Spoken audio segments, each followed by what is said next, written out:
주님의 집에 나오신 성도님들 예수님의 이름으로 환영합니다. 우리 같이 복음성가 나의 힘이 되신 여호와여 넘버 원.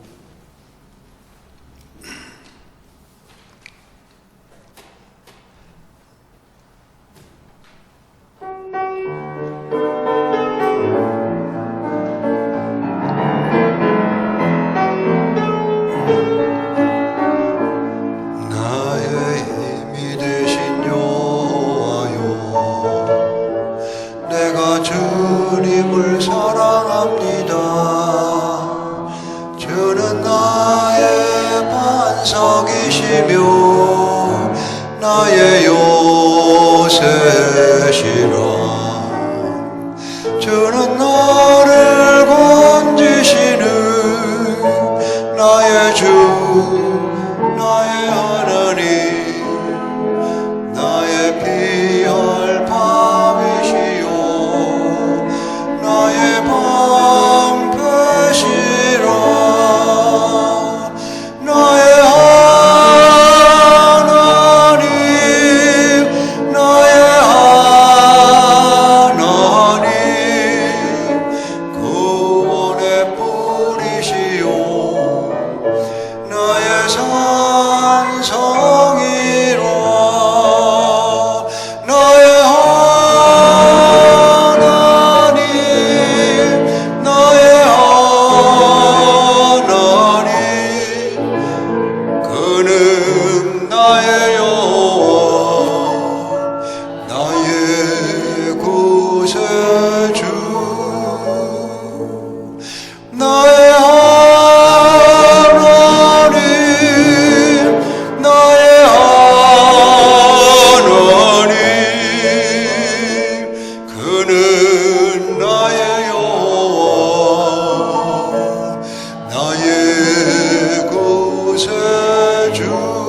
나의 생명이신 여호와여, 나의 생명이신 여호와여, 내가 주님을 찬양합니다. 아멘. 주는 나의 사랑이시며 나의 의지시라.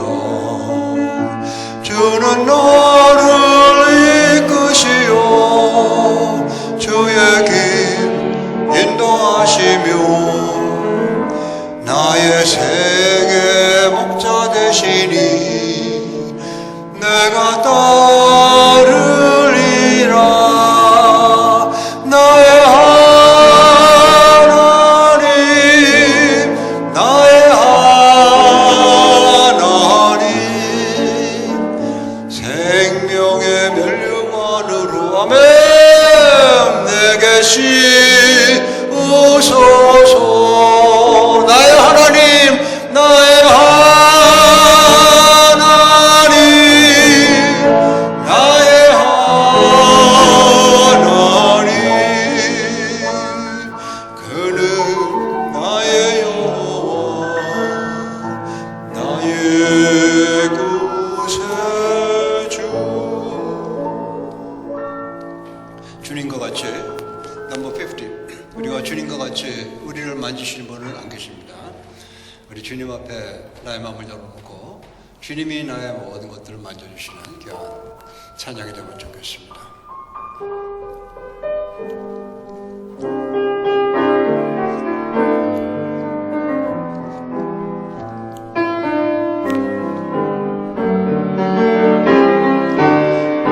주님과 같이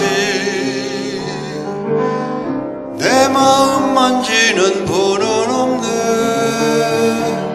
오랜 세월 찾아 난 알았네. 내겐 주밖에 없네. 주접이 강같이 흐르고 주 손길 치료하네. 고통받는 자녀 부모시니 주밖에 없네. 주님과 같이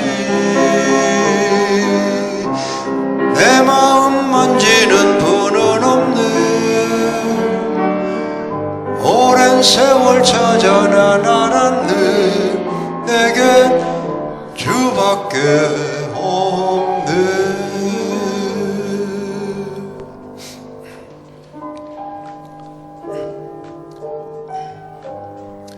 우리 자녀들 위해서 같이 기도하면 좋겠습니다.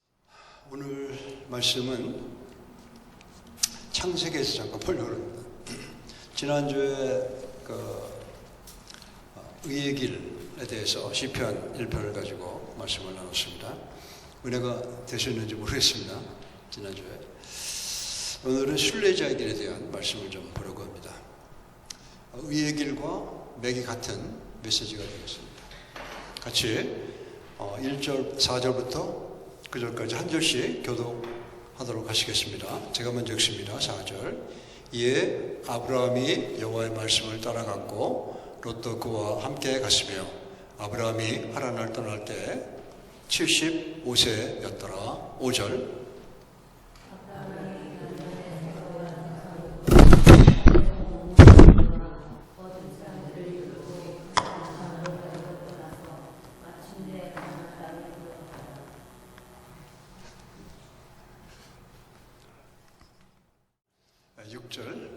아브라함이 그 땅을 지나 세겜 땅 모래 상들이 남아 이르니 그때 가나안 사람이 그 땅에 거주하였더라. 7절. 내가 이 땅을 내 자손에게 주리라 하시니라. 자기에게 나타나신 여호와께 그가 그곳에서 제단을 쌓고. 8절, 9절 같이 읽습니다.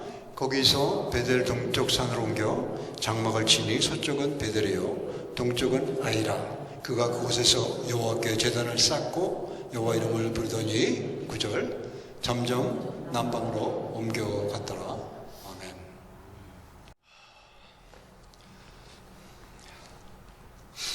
그러니까 아브라함은 본문을 보면은 순례자의 길을 가셨던 분이세요. 순례자.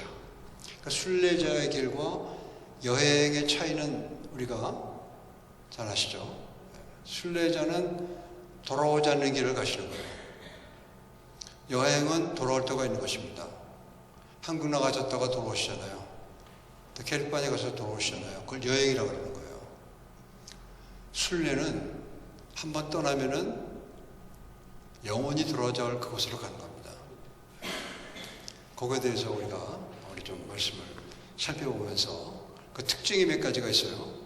우리 아브라함을 보면 그 특징들을 우리가 좀 살펴보고 짤막짤막하게 그리고 우리가 은혜 받고 저희도 그렇게 순례자의 길을 걸어가는 한 해가 되시면 좋겠습니다.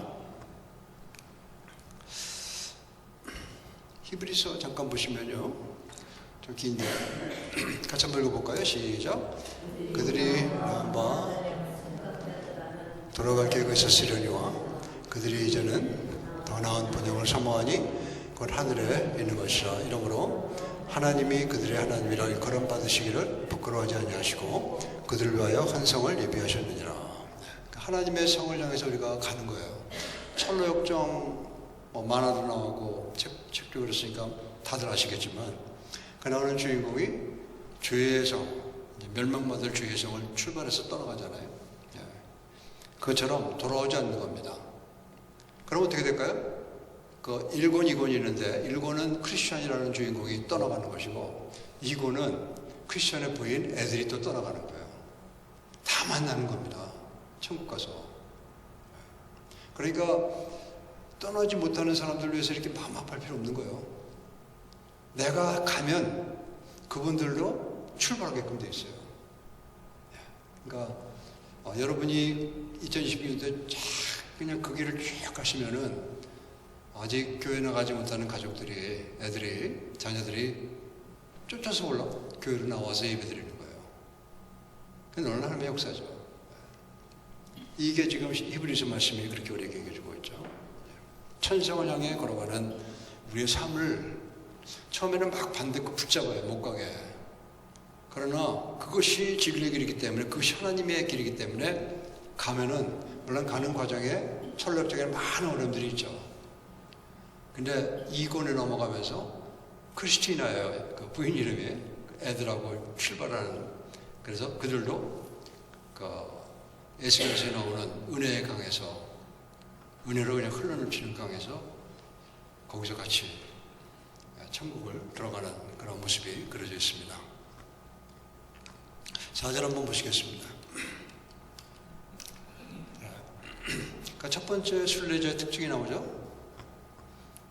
순례자의 특징의 첫 번째 넘버원, 아브라함에게 있었던 넘버원은 여호와의 말씀이 있었다는 거죠. 그러니까 여호와의 말씀이 내게 있을 때 그 가는 인생 방향이 순례자의 길이 되는 겁니다. 그러니까 말씀이 우리 속에 있게 될 때 우리는 이제 그 여정을 출발할 수 있게 되는 거죠. 아무리 긴 여행을 가도 말씀이 없이 가는 여행은 그냥 돌아오는 여행이에요. 다시 원상 복귀하는 겁니다. 그러나 우리 속에 하나님 말씀이 있게 될 때 우리는 그 하나님의 놀라우신 생명의 길로 끊임없이 걸어가는 거예요. 그러면은 내 친지들, 내 자녀들, 내 지인들이 다 그걸 보고 쫓아오게 되는 겁니다. 마음이 좀 그럴 때는 좀 안타깝습니다. 못 쫓아오시는 분들 보시면은 그래도 내가 할 일은 가야 되는 것이죠. 그러면 그게 다 긍정적인 그런 결과를 얻게 되는 것입니다. 창세기 26장에 나오는 이삭의 스토리, 한번 제가 말씀을 드렸는데 이삭 스토리에서 같이 한번 읽어보겠습니다. 시작. 여호와께서 이삭에게 나타나 이르시되 애굽으로 내려가지 말고 내가 네게 지시한 땅으로 거주하라. 그러니까 이삭에게도 똑같은 그러한 역사가 일어난 거예요. 기근 때문에 보엘셰바라는 엄청난 그 수원이 있는 곳을 버릴 수밖에 없는 그런 기근으로 해서 애굽에 내려가는 경유지로 그랄 땅에 내려가는데 거기서 하나님이 가지 말고 여기 있으라 말씀하신 거예요. 그러니까 이삭도 순례길을 떠났던 사람이죠. 그러니까 이삭이 믿음의 사람 아브라함의 아들인가 동시에 이삭도 믿음의 사람이었던 거예요. 그러니까 순례자의 길을 이삭도 걸어가는 모습을 하는 말씀이 있잖아요. 이 말씀이 바로 창세기 12장 1절에 나오는 말씀하고 똑같은 말씀이에요. 같이 한번 읽습니다. 시작. 여호와께서 아브라함에게 이르시되 너는 너의 고향과 친척과 아버지의 집을 떠나 내가 내게 보여줄 땅으로 가라. 하나님이 보여주실 땅으로 가는 그 메시지가 있었기 때문에 그 말씀이 아브라함의 심령 속에 살아있었기 때문에 아브라함의 인생은 순례자의 길을 걸어가게 된 겁니다. 그러한 아브라함의 믿음의 삶을 하나님이 들으셔서 믿음의 조상으로 만드신 거예요. 수많은 사람들이 아브라함을 믿음의 조상으로 존경하고 그러지 않습니까? 저도 굉장히 아브라함을 존경합니다. 실수가 많았지만 그러나 아브라함은 우리에게 많은 영감을 끼치고 그 어려운 가운데서도 천성길을 갔던 그런 놀라운 모습을 통해서 우리가 큰 위로를 받게 되는 것입니다. 그런 위로가 저와 여러분 속에 충만하고 또 가정에 충만해서 모든 식구들이 하나님의 위로를 받고 걸어가는 그러한 우리 믿음의 교회 성도님 되시기를 축원합니다. 여기서 보시면은 내가 내게 지시할 땅이라 그랬죠. 그게 계속 반복돼요. 26장에도 나오죠. 이삭에게 할 때 내가 지시한 곳에 있으라고 그러셨잖아요. 22장에도 나옵니다. 두 번 나와요. 여호와의 일의 사건 때 두 번 하나님이 비슷한 표현을 하고 계시는 거예요. 그거는 뭐냐? 그곳이 없으면은 우리의 순례자의 길은 방향을 잃어버린다는 거예요. 하나님이 지시하시는 곳이 있는데 그것을 마음 가운데 확실히 심상을 그리고 가야 하나님이 우리에게 순례자의 길을 출발하게 하신 그 목적에 도달할 수 있게 된다는 것이죠. 그게 있어야 돼요. 하나님이 내게 지시하시는 곳이 있는데 그것이 하나님 말씀 속에 들어와 있는 것이죠. 그 말씀이 있으면은 우리는 포기하지 않고 그 길로 갈 수 있는 힘을 얻게 되는 것입니다. 2026년도에는 한 번도 주저앉거나 포기하지 않으시고 주님이 주시는 그 길로 걸어가시면 좋겠습니다. 그런 하나님이 지시하신 것이 없으면 그걸 뭐라고 그러냐면 그걸 방랑의 길이라고 그러는 거예요. 순례자의 길이 아니고 왔다 갔다 들쑥날쑥하는 겁니다. 그 길이 없으면 보여주신 것이 있기 때문에 우리는 한 길로 쭉 갈 수 있는 거예요. 어려움이 있죠. 철학장에 나오는 그 어려움들 보지 않습니까? 절망이라는 게 붙들고 막 늘어지는 거 못 가게 해요. 그때마다 하나님이 도와주셔서 통과하게 하셔서 그 놀라운 천성길을 가게 하셨던 것입니다. 방랑길을 갔던 대표적인 사람이 가인이죠. 가인. 하나님이 가인에게 조언해 주셨거든요. 마음속에 있는 것 그렇게 갖고 어려워하지 말고 버려라. 동생에게 미워하지 말고 버려라 그 미움을. 근데 가인이 하나님의 말씀을 듣지 않고 지멋대로 가다가 가인의 후손은 쫙 다 내리 방랑자가 되는 삶을 결국은 다 몰살당하죠. 노아 시대 때 와서는 가인의 후손들이 다 죽습니다. 오직 셈의 후손들, 셈의 조상인 셋의 후손들, 가인의 동생 아벨이죠. 아벨이 셋을 낳고 아노스를 낳고 그러는데 그러한 후손들만이 살아남게 되는 것입니다.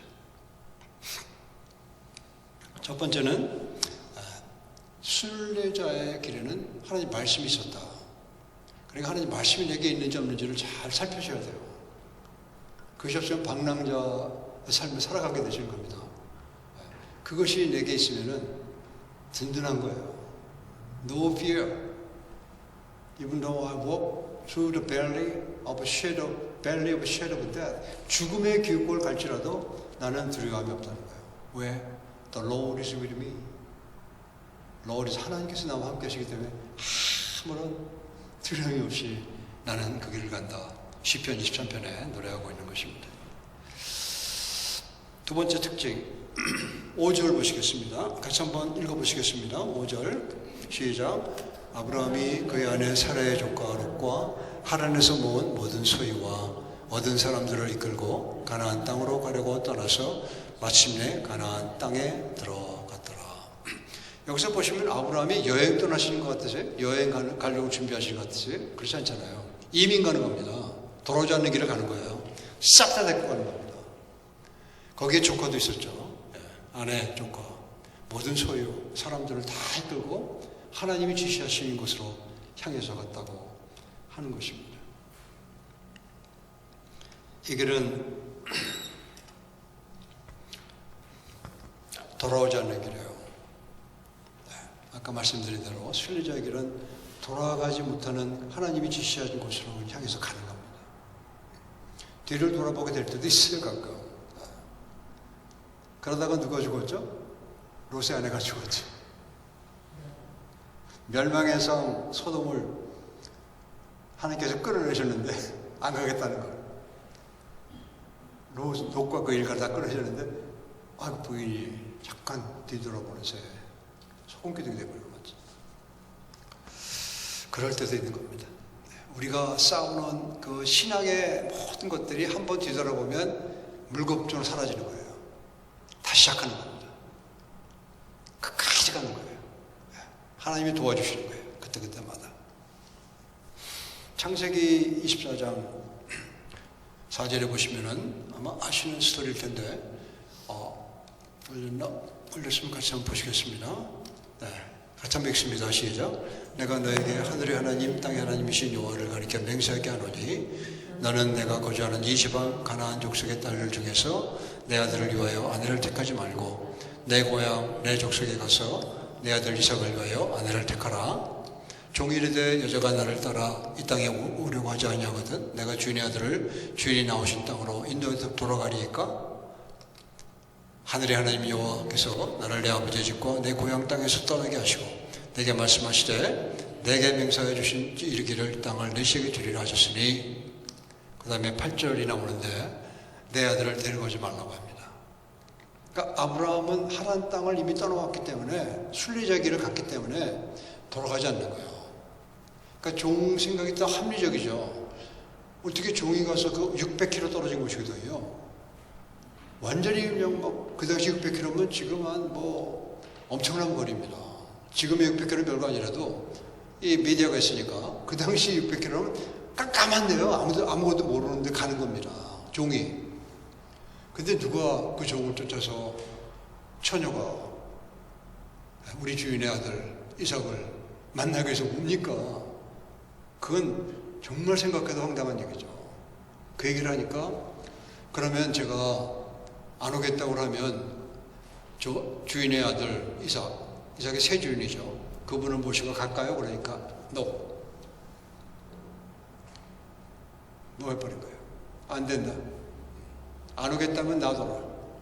왜? 하나님이 내 아들 이삭을 위해서 준비한 사람을 붙여주실 것이다. 다만 이 땅에 있는 여자는 어때? 하도 그냥 막 세상의 것을 오염됐기 때문에 안 된다는 거예요. 하나님의 계통은 안 된다는 거예요. 그게 순례자기를 갔던 아브라함의 모습인 것입니다. 멋있죠? 그러니까 바탕이 뭡니까? 아브라함의 그러한 결정을 하는 바탕이 하나님의 말씀이에요. 그가 처음 출발할 때 주신 그 말씀에 기초해서 이렇게 정의에 자기 충성된 종이었거든요. 그 얘기를 얘기해 주는 거예요. 이건 뭘 얘기합니까? 우리가 순례자기를 가시면 우리 믿음이, 신앙이, 인격이 성숙한다는 거예요. 아브라함도 실수했어요, 처음에. 그 길을 갔다가. 애굽에 내려서 큰 고초당하고 나오잖아요. 하나님의 도우심으로. 근데 그 길을 가고 또 가고 또 가니까 이제는 그의 생각이 큰 기준점이 하나 생기게 돼버린 거예요. 하나님의 말씀이 그 삶의 기준이 됐기 때문에 너무도 쉽게 결정을 내릴 수 있는 겁니다. 이러한 정체성이 없는 사람들은요, 뭐 하나 결정하는데 그렇게 힘들어요. 내가 누군지 모르니까. 그러나 아브라함처럼 신앙에 성숙돼서 내가 누군지를 아는 사람은 한마디로 그냥 간단하게 하나님이 도우실 거라는 얘기하거든요. 걱정하지 말라. 도우신다. 그리고 보냅니다. 그래서 돌아온 사람이 누구예요? 리브가 됐고 오죠. 엄청난 여인이에요. 리브가는. 그러한 믿음의 가정을 이뤄가는 모습. 이게 넘버 2가 되겠습니다. 돌아오지 않는 길을 가는 뭐에 기초해서? 주신 말씀에 기초해서 딱 결정을 할 수 있는 넘버 2. 순례자의 길을 걸어갔다는 모습을 보게 되는 것입니다.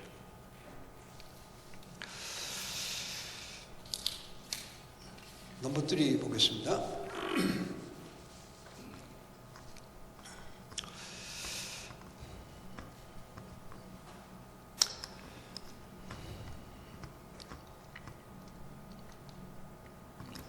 (6절을) 보시겠습니다.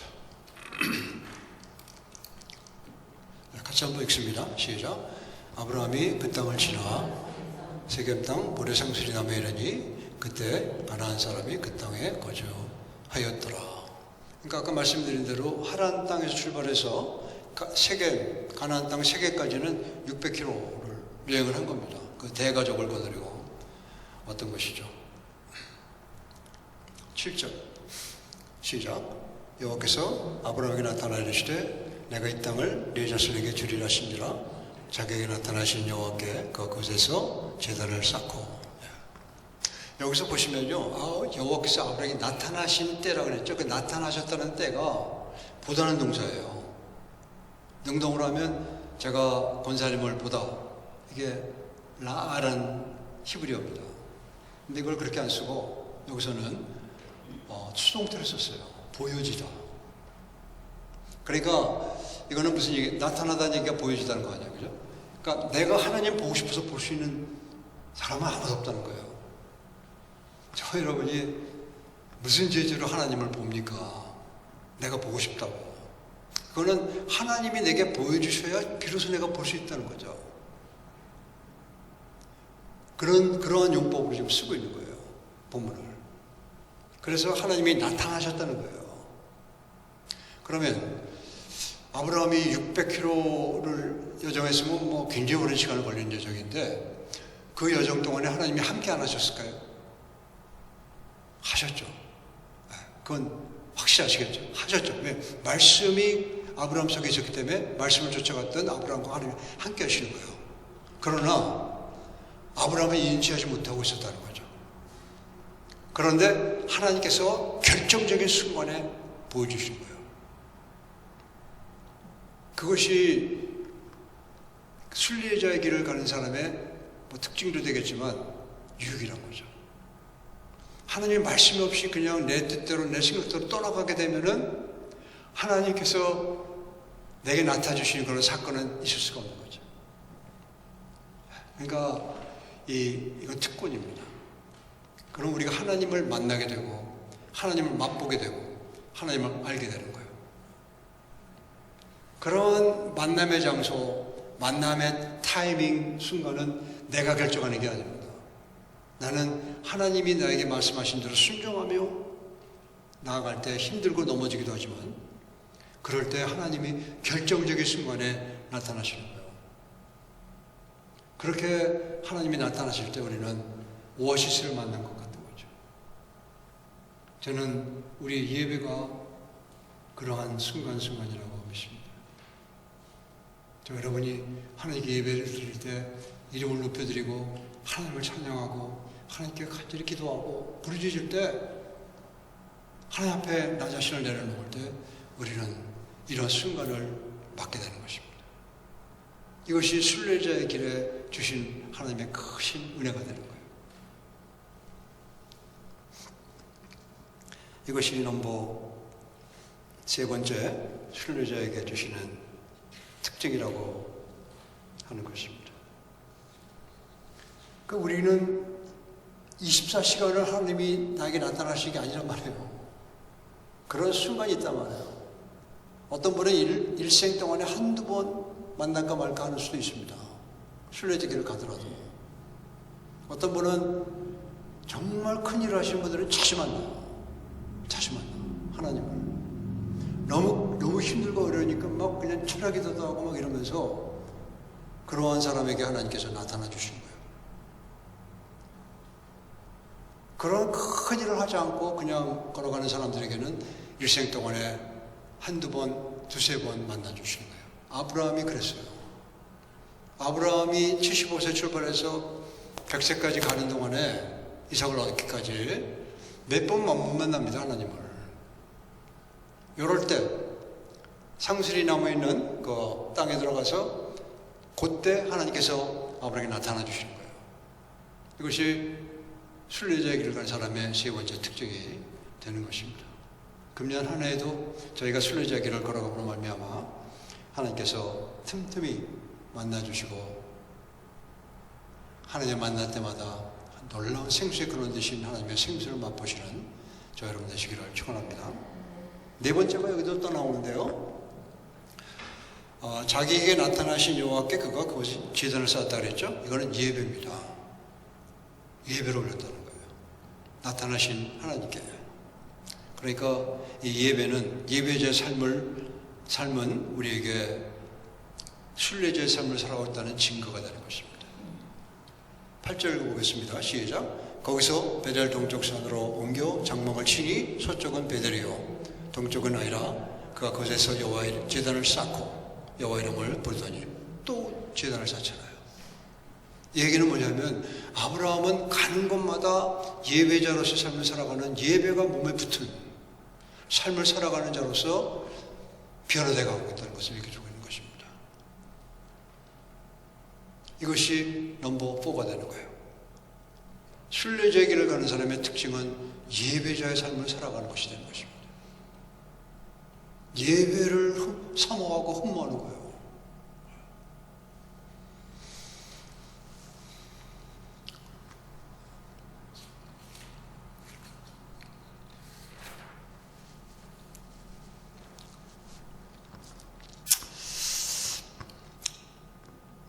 다섯 번째가 여기 나오는데요. 제단을 쌓고 여호와 이름을 불렀다 그랬죠. 이게 넘버 5가 되는 거예요. 다섯 번째.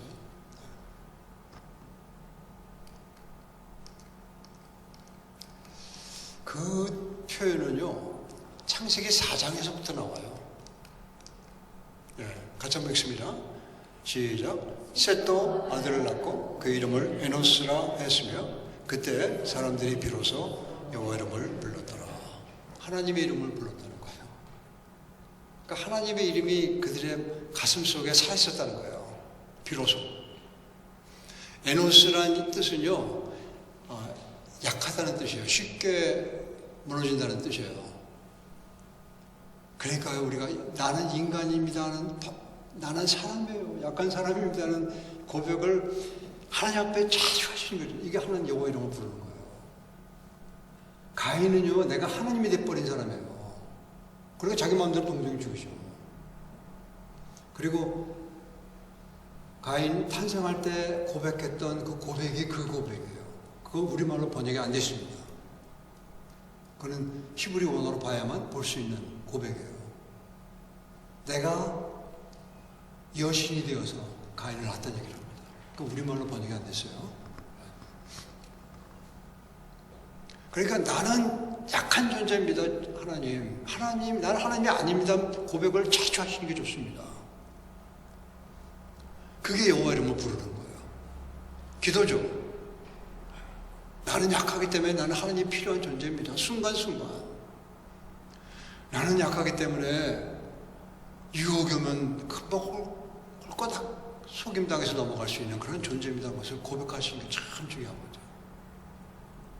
그걸 여호와 이름을 부른다고 말씀하고 있는 겁니다. 고린도전서 2장 12절에 보시면 한번 읽습니다. 시작. 우리가 세상의 영을 받지 아니하고 오직 하나님으로부터 영을 받았으니 이는 우리로 하여금 하나님께서 우리에게 은혜로 주신 것들을 알게 하려 함이라.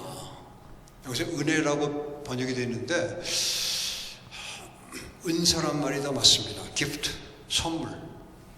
그러니까 하나님이 주신 모든 걸 선물 아니에요, 그죠? 여러분의 생명이 하나님 주신 것처럼 이 대자연도 하나님 주신 겁니다. 그러니까 성령이 우리에게 임하시면 이게 하나님이 주신 거란 걸 인지할 수 있는 힘이 생기는 거예요. 성령님이 임하시면 여호와 이름을 부를 수 있는 힘이 생기는 겁니다. 성령께서 우리 계시면 그런 일이 일어나는 거예요. 이 놀라운 하늘을 보면서 하나님 정말 찬양합니다. 이렇게 할 수 있는 사람은 성령께서 그 속에 있기 때문에 할 수 있는 거예요. 나에게 어려움이 왔을 때 내가 그 어려움을 통해서 우리 하나님을 찬양할 수 있는 거 성령이 임하셨기 때문에 할 수 있는 거예요. 성령 하나님께서 나로 하여금 인지할 수 있는 인지력을 주신다는 거예요.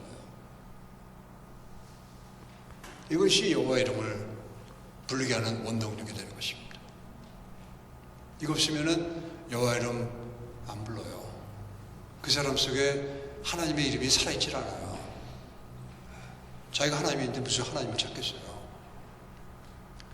우리가 하나님 앞에 나는 정말 이 흙과 같은 존재입니다는 사실을 잘 아시고 항상 인지하고 계셔야 돼요. 아니면요 갑질합니다. 갑질. 영어로 하면 어뷰시브해져요.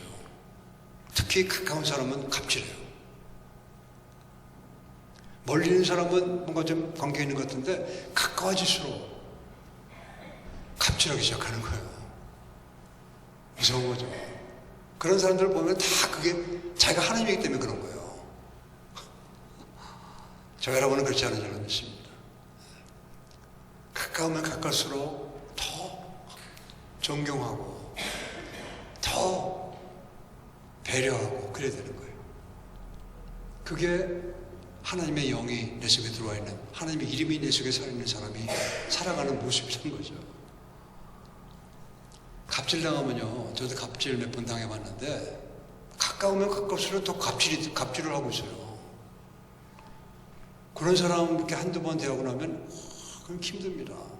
저같이 나이 먹은 사람도 그런데 애들은 어떡하겠어요. 그러니까 내가 혹시 우리 애들에게 갑질한 게 있으면은 사과하셔야 돼요. 용서를 구하시는 게 좋습니다. 그래서 풀으셔야 돼요. 그걸 기억하고 있으면 더 그래야 되고, 기억하지 않고 있으면 좋게 얘기해서 넘어가면 되지만, 그게 무의식 속에 들어왔기 때문에 만나서 기도하고 사과하고 가는 게 굉장히 중요합니다. 그래서 여러분이 금년 한 해 동안에는 그러한 용서를 구할 수 있는 그러한 사람이 되셔서 미안하다 얘기할 줄 아는 최소한도. 그리고 기도하는 거죠. 하나님께 맡기는 거죠. 어떻게 하겠어요? 그걸 우리가 어떻게 하겠어요? 나는 못합니다. 다른 사람 변화 못 시켜요. 하나님이 하실 수 있는 거예요. 하나님만이. 기도하는 거죠. 그럴 때 우리 가정이 다 하나님께 신뢰의 길을 걸어가는, 의의 길을 걸어가는 놀라운 생명의 길을 걸어가는 한 해가 되실 줄 믿습니다. 그렇게 걸어가시기를 축원합니다. 다 일어나셔서 여기에 모인 우리 주의 은총 받은 자요라. 주께서 이 자리에 함께 계심을 나노라. 언제나 주님만을 찬양하며 따라가리니 시험을 당한 때도 함께 계심을 믿노라. 이 믿음 더욱 거세라. 주가 지켜주신 아메다. 어둠 밤에도 주의 밝은 빛 인도하여 주신다. 예배 마쳤습니다.